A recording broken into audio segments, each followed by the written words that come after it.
Good afternoon and welcome to the OOH-RAH Report. I am your host, Anthony Cavaretta, and it's Tuesday. So we are looking at Monday Night Raw from the night before, and this entire episode, I'll be 100% honest with you guys up front, it was a chore to get through. This was not a good show. There are good redeeming qualities, but overall, this was just a really bad show. The show opens up with a long promo from Randy Orton, and the first thing you notice is he's wearing a mask. It is flesh-colored. I do not like it. I feel like if you were going to do Orton having a mask, because he is, they do go to the effort of making him kind of look disfigured in the parts that you can see where they look like he's burnt, and I like it. The promo's great, and it's a great promo about how he's done, this gives him the drive to go get his third Rumble, but the mask is distracting, it's bad, and I kind of wish that it wasn't as long.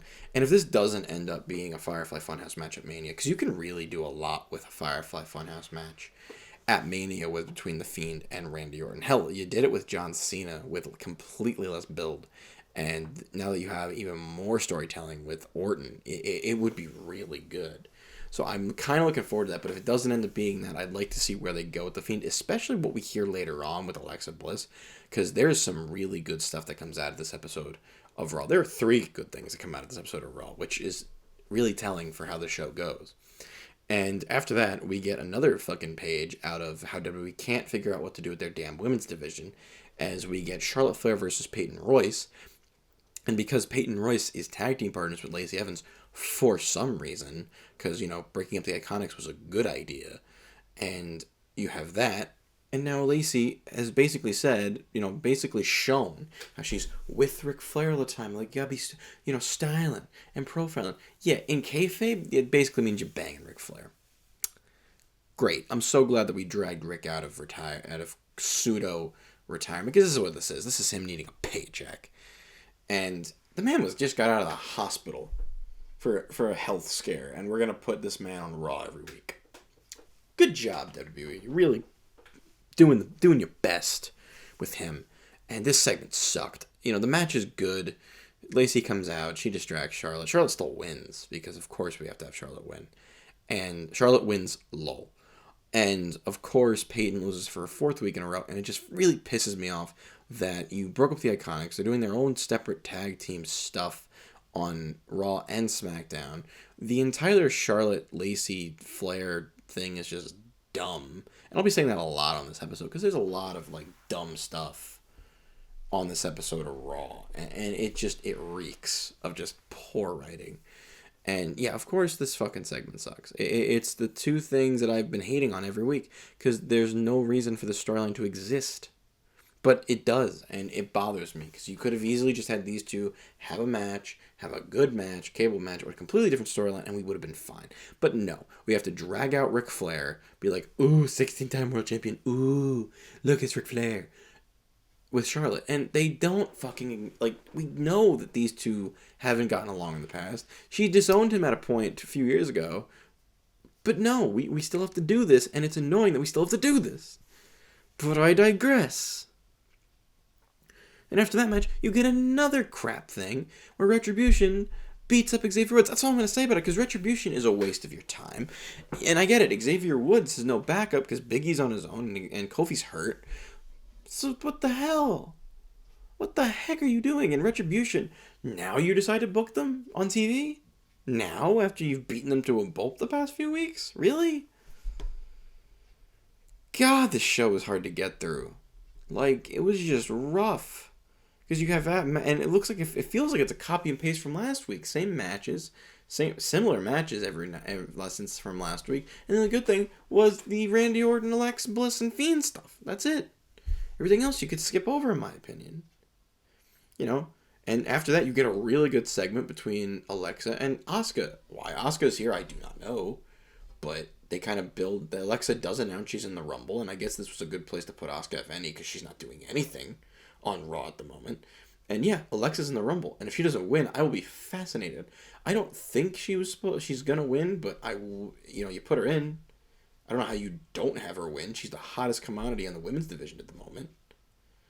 I personally thought they were gonna just back Bianca Belair or Shayna Baszler for this, But to be honest, you guys put the ball in your. Here's the ball in your court. Interested to see what you guys do with Alexa for this, because this should be good. You throw out my predictions of the Rumble out the window, but I'm intrigued to see what you do with this. So yeah, Asuka versus Alexa for some reason tonight, but we'll get to that. It's not really a match; it's more of a segment, and yeah, I'm interested in this a little bit. Which that's your halfway point for the show. Everything else is just downhill until the main event. So yeah, after that we get a copy and paste match for the Shayna Baszler versus Mandy Rose. All 4 women that are at ring, 2 women at ringside, 2 women in the ring. Yeah, this builds the Rumble. That's it. That's what I can say about a lot of these matches is you're just building the Rumble, and it's annoying. And next, after that, you have the dirt sheet, which is supposed to have Goldberg. And turns out it's Gilbert. Very funny. And I do have to say, give them credit. This was a very entertaining segment, and I really did enjoy this segment. You know, you had fake Drew McIntyre, funny, and Gilbert, funny, with The Miz and John Morrison, who are hilarious. The only thing I didn't like about this is that, yes, they're building up The Miz to cash in at the Royal Rumble. If you do this, let it stick this time. Because if you don't, it'll be very disappointing. So after that, you have 3 matches technically left, and 2 out of the 3 of them are piss break matches, in my opinion. Because next you have a 6-man tag between the Hurt Business against Lucha House Party and Riddle. And this whole thing can be boiled down to is the Hurt Business is somehow can't cooperate, yet they still win a match. And I can't wait in 4 weeks when they actually decide to blow up the Hurt Business. And it sucks because I like the Hurt Business, but at this point, you're just dragging things along, and it's bothering me that like you keep putting these matches on. It's the same match as last week. Same match as the tag match between Lucha House Party and the Hurt Business, and the same match between Bobby Lashley and Matt Riddle. All you do is put the 2 together and make it a little longer. That's all you did. Like, it seems really dumb and lazy at this point. And then you have another match, which is the epitome of dumb and lazy, as you have what I call the piss break match. And this is Jeff Hardy taking on Jackson Ryker. And Elias gets Ryker disqualified after saving him, and then they just get into a nice argument afterwards. This freaking segment this whole feud shouldn't be going on, because this is all based on bullshit that we saw from SmackDown from last year.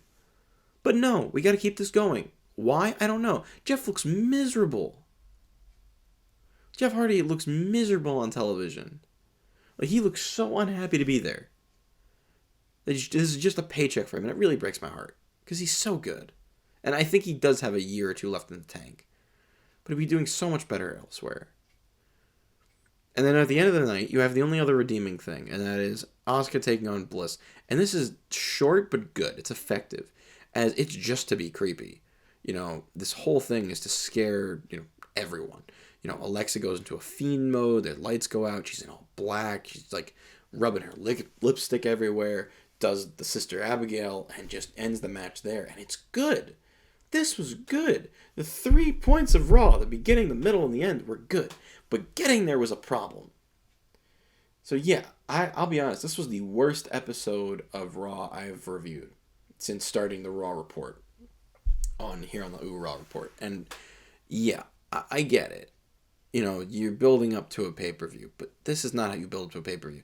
The fact that you have all of this talent, I completely forgot that there's another phenomenal match in here. I completely glossed over because I was so disappointed in the actual show itself. There's a good match between AJ Styles and Ricochet on this card. Say that out loud. AJ Styles and Ricochet. In the middle, and that you forget about because the show is so garbage. That match was good, but it shouldn't be in the middle of Raw. It should be main eventing a Big 4 pay-per-view or a takeover. And all you're doing is putting that on for a random LCD screens and just overall putting out that match was great. Wish it was better. Wish it was longer. But that's it. That's all you get. You get that match, which is good. Every match on this is actually pretty good to watch. But the storytelling in all of them was just bad. Except for the main event. The main event, all the Alexa Bliss and Randy Orton and Fiend stuff, is the only thing that's keeping me watching Raw. Because it is a chore to get through Raw at this point. It's a chore to get through Raw on a weekly basis. And the problem is SmackDown got me hyped for this Raw. Because SmackDown was good. I enjoyed SmackDown because the wrestling was good, the storylines were decent, and they had a good thing going. But Raw really disappointed me again. And you have one more episode of Raw to get me hooked and hyped for the Rumble, more than I already am. And if it's as bad as this week's episode was, I'm very sorry if you can't do that. But if you guys thought tonight's episode of Raw was decent, or good, or you really enjoyed some of the feuds and storylines that are going on besides the Fiend and Alexa Bliss stuff, please tell me. Reach out to me. Reach out to me on Facebook, Instagram, or Twitter. Please do. Or comment on this video. Let me know, because I want to know what you guys think about this, because I did not like it. And I will gladly like to hear all of you out if you enjoyed this. So please leave a comment below if you enjoyed this episode of Raw, because I didn't. If you like what I'm doing, hit the like button, hit the subscribe button. They do go a long way. And I'm hoping next week is good. I'm Anthony Cavaretta, and I'll see you all next time here on the OOH-RAH Report.